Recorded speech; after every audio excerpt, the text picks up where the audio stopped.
एक बार उन जो माननीय पदाधिकारी हैं जो अलग अलग बार एसोसिएशन से आए हैं उनको एक बार मैं बुलाना चाहूंगा। पीछे बैठ जाओ।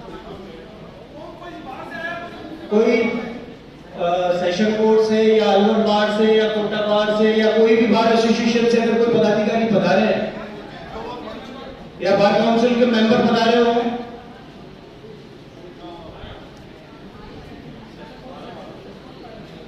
नहीं अध्यक्ष और महासचिव जी, अध्यक्ष जी में से महासचिव जी में से कोई पधारे हैं? अभी तक पधारे नहीं है, शायद हो सकता है लेट हो रहे हो या जो भी है। अब इसमें आप जोधपुर से पधारे हैं, क्या शुभ नाम हो? आप कैंडिडेट्स तो पूरे राजस्थान से ही आए हैं, कैंडिडेट्स तो सारे वकील भाई हैं ही, हम सारे वकील भाई हैं ही। बार एसोसिएशंस के अगर कोई पदाधिकारी पधारे हैं तो पहले उनको मैं एक बार निमंत्रित करना चाहूंगा, ऊपर आवेदन करना चाहूंगा कि आप पधारें एक बार।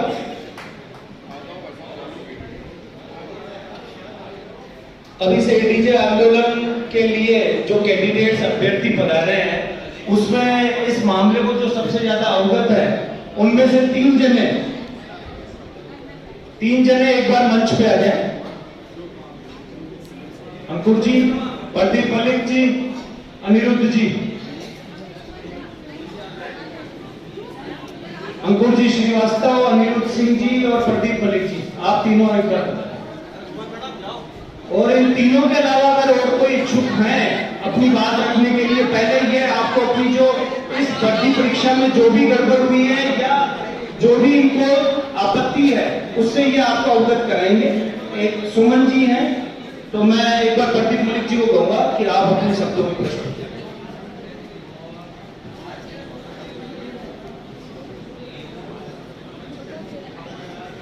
अध्यक्ष जी, महासचिव महोदय, सभी एडीजी भर्ती पिछली 3 भर्तियों के बारे में चर्चा कर लेते हैं। उससे पहले लेकिन सब आपको ज्यादा सीनियर्स को बता दें, 2016 से अब तक 1/10/2022 को जो रिजल्ट आया है, 5 एडवोकेट कोटे के कैंडिडेट एडीजे बने हैं, 5 टोटल। ये जो 4 अभी पास हुए हैं ये तो अभी बने नहीं है। 2016 से 2022-23 आने वाला केवल 5 और प्रमोशन हुए 450। 25% कैसे हुआ? ये कौन सा मैथमेटिक्स है जो हाईकोर्ट लगा रहा है? एड ऑफ प्रमोशन का रूल 45 रास्ता निकाल रखा है कि एड ऑफ प्रमोशन कर लो, क्योंकि अवेलेबल जो सीटें हैं एडवोकेट कोटे के जो कैंडिडेट नहीं आ पा रहे हैं, एड ऑफ प्रमोशन कर लेते हैं। हमने पिछली बार रिजल्ट आया तो जब हमने थोड़ा एजुकेशन किया, बार में सहयोग किया, उसके बाद जैसे ही वहां गए तो बोला ये सीरियसली क्लेम नहीं करेंगे। हम खुश हो गए कि हाँ रास्ता निकल रहा है, सीटें वापस भर दी जाएंगी तुरंत। 2020 की भर्ती है, 23 आने वाला है, कैंडिडेट पास किए 4। और पिछली बार ये लोग में जो प्रमोशन किए थे उनको रेगुलर करना ही पड़ेगा, क्योंकि अब जो 81 बच गए उनको फिर एडॉप्ट करना है इनको। तो 25% कोटा जो भी सुप्रीम कोर्ट के जजमेंट्स हैं उनमें कर रखा है, मलिक मजहर सुल्तान वाला है या धीरज मोर वाला है कि 25% कोटा मेंटेन किया जाएगा। कर रहा है हाईकोर्ट, कैसे कर रहा है कि कैंडिडेट नहीं मिल रहे, हम एडॉप्ट से भरना पड़ रहा है, मजबूरी पेपर बुक तैयार होती है और उसको प्रोसीड कर दिया जाता है। और आगे में यही होगा, अभी सभी जाएंगे रिप्रेजेंटेशन देंगे कि हाँ हम इसको भर रहे हैं। हमने तो 3 बार एडीजे दे लिया, अब आगे देना भी नहीं है, लेकिन आगे में यही होगा, जो कैंडिडेट तैयारी कर रहे हैं या जो करेंगे उनके साथ यही होगा, 2-2, 4-4 साल घर बैठना, उसके बाद वही एक दो सीटें इसलिए भरी जाएंगी कि जीरो जब रिजल्ट आता है, जब एमपी का जीरो रिजल्ट आया था तो सुप्रीम कोर्ट की टिप्पणी आई थी कि अंतरिक्ष से नहीं आएंगे, इन्हीं में से लेना है। हरियाणा वाले बारे में 9 लोग पास किए तो सुप्रीम कोर्ट ने कहा कि बोनस मार्क्स दे दो, तो इसलिए 2-4 लोग इसलिए पास किए जाते हैं कि जीरो रिजल्ट का एलिगेशन ना लगे। लेकिन 85 में से 81 सीट खाली रख ली गई और उनको भर लेंगे। 25% कोटा जो मेंटेन करने की जो चीज है, इसमें यह होता है 65% प्रमोशन से, 10% लिमिटेड कॉम्पिटिटिव एग्जाम्स जिसमें एसीएम वगैरह बैठते हैं और 25% अपना है। अब 65% तो है ही, बाकी 10% में ये लोग अपने लोगों को भी पास नहीं करते, लेकिन उनका तो कोई इशू नहीं है। जो लोग अभी फेल हुए हैं वो पास एडीजे बन जाएंगे अगले पहले, उनको क्या नुकसान हुआ? 2012 में या 2018 में जो लोग लिमिटेड कॉम्पिटिटिव एग्जाम में फेल हुए थे एसीजेम, वो डीजे बने बैठे 2012 वाले। तो इसलिए उनको कोई लॉस नहीं है। 25% कोटा हमारा बिल्कुल मेंटेन नहीं हो रहा है। मोटा सा हिसाब बता दिया, 2016 से अब तक 5 लोग और प्रमोशन 450। अब आगे भी यही होगा। इसलिए मेरा सबसे निवेदन है कि जो तैयारी कर रहे हैं या तो इसका कोई सोल्यूशन निकलवा ले अपने नेताओं से या अपनी बार एसोसिएशन से, बार काउंसिल से, अदरवाइज मत करो तैयारी, क्योंकि एक प्रोसेस है, उसमें झोंक देते हैं एडवोकेट्स को और बहुत सारे लोग अपना लाइफ खराब कर देते हैं। धन्यवाद।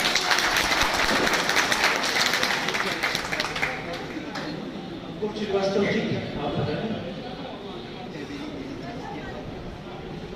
राजस्थान हाईकोर्ट बार एसोसिएशन के समस्त पदाधिकारीगण और मेरे साथियों, आप इस भर्ती परीक्षा के फैक्ट से तो सब अवगत हैं, मैं उस बारे में आपको बोल के वापस रिपीटेशन नहीं करना चाहूंगा। आप लोग सब जानते हैं कि वकील कोटा जो हमारा है उसको प्रत्यक्ष रूप से किस तरह खत्म किया जा रहा है। अभी 2 दिन पहले जो हमारी मीटिंग हुई तो एक बात अध्यक्ष महोदय की तरफ से आई थी कि जब हम लोग जाते हैं कोर्ट्स के अंदर तो हमारे को कोई भी नहीं सुनता है।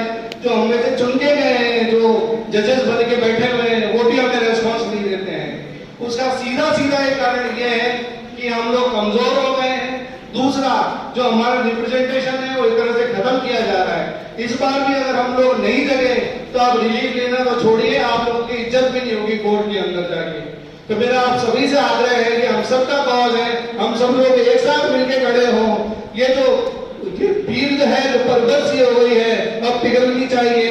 इस हिमालय से कोई गंगा निकलनी चाहिए। गंगा में खड़ा दर्शन करना मकसद नहीं हमारा, मुख्य है कि ये सूरत बदलनी चाहिए, ये सूरत बदलनी चाहिए। आप सभी लोग आए, वकील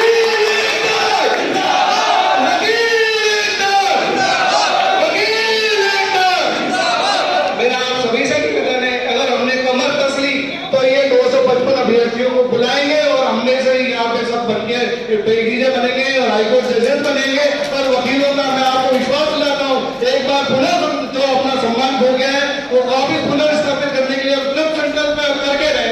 थैंक यू। हमारे बीच में बार काउंसलर डॉक्टर महेश शर्मा जी बना रहे हैं, आपका बहुत बहुत स्वागत है। मैं अनिरुद्ध सिंह जी से निवेदन करूंगा, एक बार आप बता रहे हैं।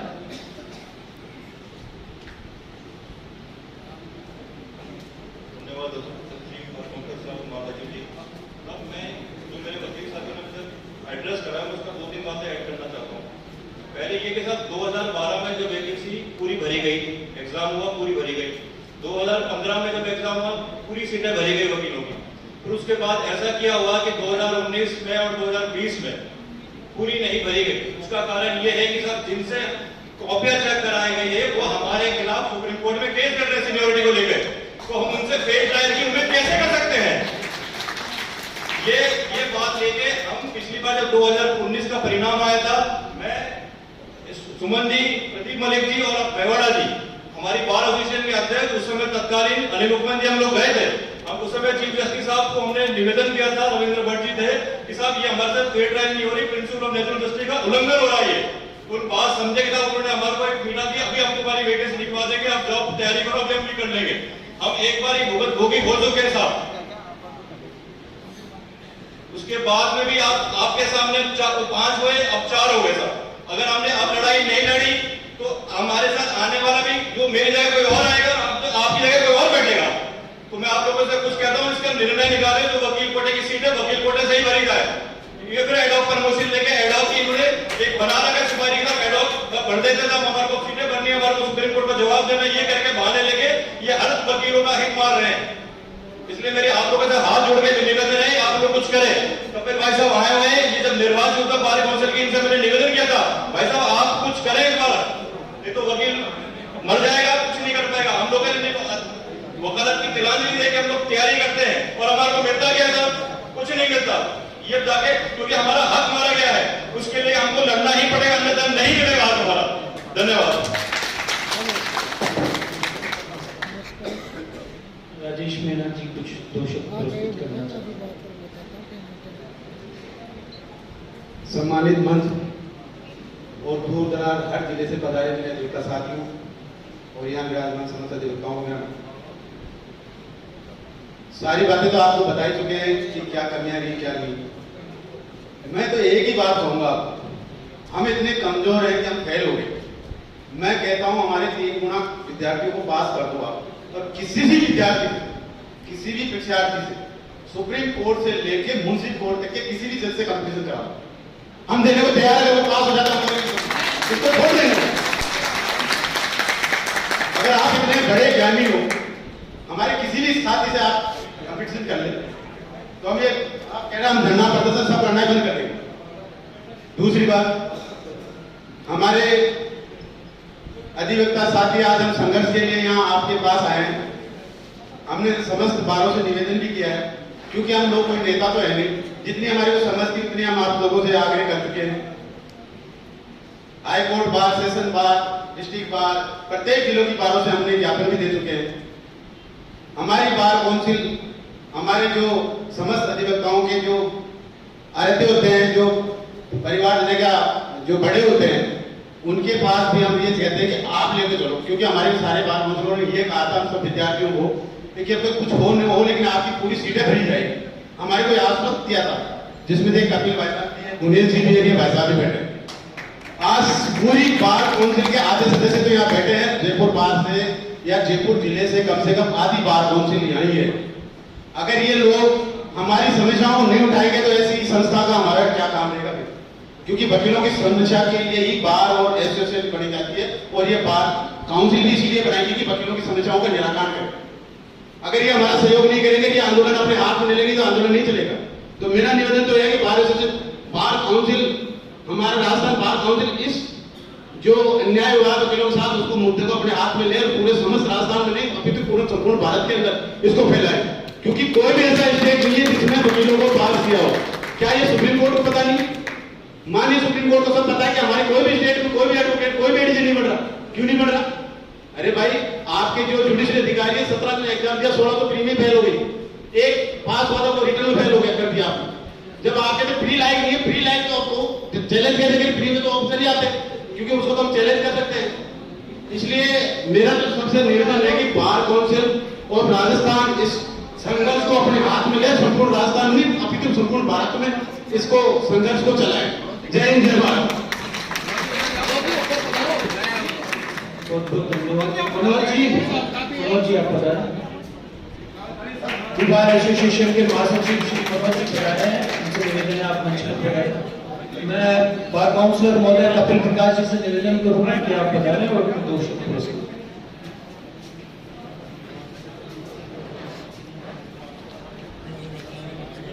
सम्मानित मंच, अधिवक्ता भाइयों और बहनों, आप लोग सबसे पहले तो प्रिज्यूम करके मत चला करिए कि बार काउंसिल चुप बैठी है या बार काउंसिल कुछ कर नहीं रही है।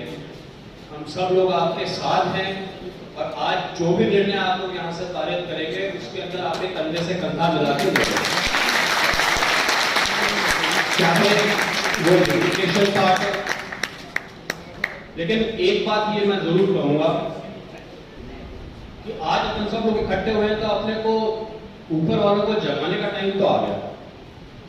ये जो हो रहा है और ये जो लगातार हो रहा है, और ये जो अपने को वो लॉलीपॉप पकड़ा देता है हमेशा के साथ, आज 65 करिए, 4 पास कर दिए, फिर अगली बार उसमें और जोड़ के 85 कर दिए, ऐसे तो हमारा कोटा बढ़ाते जाएंगे दिखाने को, और होना जाना कुछ भी नहीं। कभी 1 पास करते हैं, कभी 2 पास करते हैं, कभी 3 पास करते हैं। Something has to be done about it.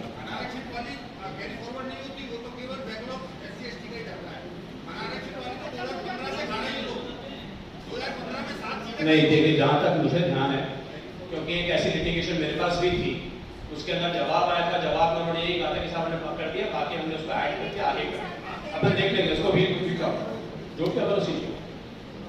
सबसे इंपॉर्टेंट तो ये है कि बार काउंसिल ऑफ राजस्थान को हम लोग रिप्रेजेंट करते हैं, हम आपके सामने अंडरटेक करते हैं कि इस मुद्दे को आज कल में नहीं, अभी हम लोग सब बैठेंगे, जोधपुर के हमारे जो काउंटर पार्ट्स हैं उनसे भी हम बात करेंगे, और इसके बारे में जो भी निर्णय हम लोग लेंगे, जो कि ऑफकोर्स अधिवक्ता हित में होगा, आपको आज शाम या कल सुबह तक पता पड़ेगा कि हम लोग इस बारे में क्या कर रहे हैं। सेकेंडली, जो हम लोग यहाँ पर हैं आज, हम ऐसा नहीं कि हम बार काउंसिल के मेंबर हैं तो बार के मेंबर नहीं, ऐसा तो नहीं है ना। हम सब लोग आपके भाई हैं, आप लोगों के साथ हैं, और आज ही अध्यक्ष जी से भी मैं रिक्वेस्ट करूंगा कि जितनी जल्दी हो सके हम लोग इस बारे में चीफ साहब से मिलेंगे, हम लोग आपकी बात उनके सामने रखेंगे, और जो भी जवाब वहां से आता है उसके हिसाब से ही अगली रणनीति तय करेंगे। ये बात सिर्फ उनसे बात करके खत्म नहीं हो जाएगी, लेकिन एक बार जो ऊपर बैठे हैं एक बार उनको बताए तो सही, उनको बताए तो सही कि क्या हो रहा है, बाहर आके देखिए, आपको पता पड़ेगा कि कितना जन आक्रोश है इसको लेके। एक छोटे से व्हाट्सएप मैसेज के ऊपर आज पूरा सदन भरा हुआ है। पता है उन लोगों को क्या हो रहा है यहाँ पर, डरना कैसे है। आप लोगों ने शायद, जहाँ तक मुझे पता पड़ा, SLP भी फाइल हुई है, उसमें भी बार काउंसिल की जो भी मदद आप चाहते हैं, हमारे लोगों की जो भी मदद आप चाहते हैं बताइए, हम आपके साथ खड़े हैं। आगे की रणनीति अध्यक्ष जी से पूछते हैं और बार काउंसिल के जो हमारे चेयरमैन हैं उनको से भी आई अंडरटेक कि मैं अभी बात करूंगा और उनको अभी बताऊंगा कि यहाँ पर क्या हो रहा है, क्या चाह रहे हैं, आज के आज उनसे इंस्ट्रक्शंस लेते हैं, फिर धन्यवाद सचिन जी सर। मैं दी बार एसोसिएशन से पधारे महासचिव साहब श्री मनोज जी से निवेदन करूंगा कि आप पधारें और अपना पक्ष।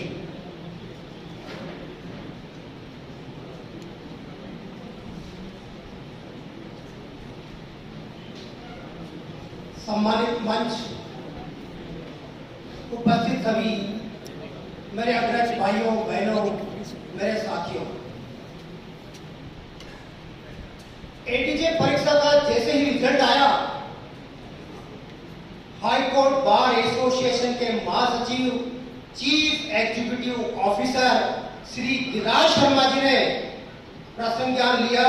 यह हमारे लिए, हम सब अधिवक्ता भाइयों के लिए बहुत ही गौरवान्वित बात है। इसके लिए मैं श्री गिरिराज शर्मा जी को साधुवाद प्रेषित करता हूं। श्री भुवनेश शर्मा जी न केवल Rajasthan high court bar association के अध्यक्ष हैं, बल्कि बार काउंसिल की हैसियत से पूरे राजस्थान के अधिवक्ताओं के सिरमौर हैं। आज हम सभी यहाँ इसलिए एकत्रित हुए हैं कि जो हमारे सिरमौर बार काउंसिल के मेंबर श्री भुवनेश शर्मा जी के नेतृत्व में हम ये आंदोलन करेंगे, और ये आंदोलन राजस्थान हाई कोर्ट के इस परिसर से चलेगा जहां पर चीफ जस्टिस ऑफ राजस्थान बैठते हैं।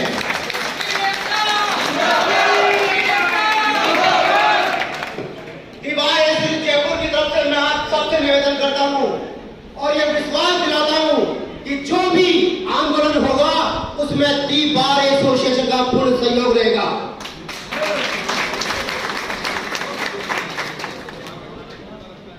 हमारे यहाँ पर महेश शर्मा जी, जिनकी लेखनी बहुत ही ताकतवर है, मैं इनसे भी कहना चाहता हूं कि इस लेखनी के साथ साथ धरातल पर अपनी शक्ति को अंजाम दें और इस आंदोलन को इतना उग्र करें कि हाई कोर्ट मजबूर हो जाए ये सोचने पर कि एडीजे के लिए जो हमारा अधिवक्ता कोटे को एडॉक से भरा जा रहा है वो नहीं भरे, और हमारे जो साथी अधिवक्ता जो पास हुए हैं 3 गुना रिजल्ट निकाल करके हमें उसके लिए बुलाया जाए साक्षात्कार के लिए।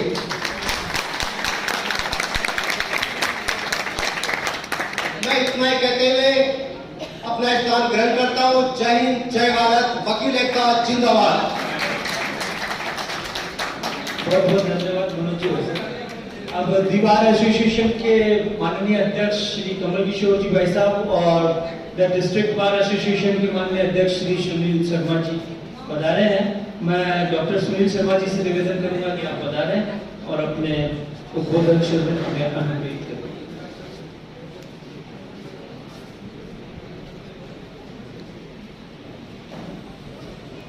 मंच में बैठे हमारे जुझारू अध्यक्ष भुवनेश जी, कमल जी, कपिल माथुर जी और डॉक्टर साहब महेश जी और हमारे सभी साथीगण, पूर्व सेक्रेटरी, पूर्व अध्यक्षगण और हमारे जो आज एडीजी के मामले में हम सब यहाँ इकट्ठे हुए हैं कि एडीजी के अंदर संगतियां हुई है, तो उस मामले में साथियों हमारे को पूरी तरीके से खुल करके मोर्चा लेना चाहिए।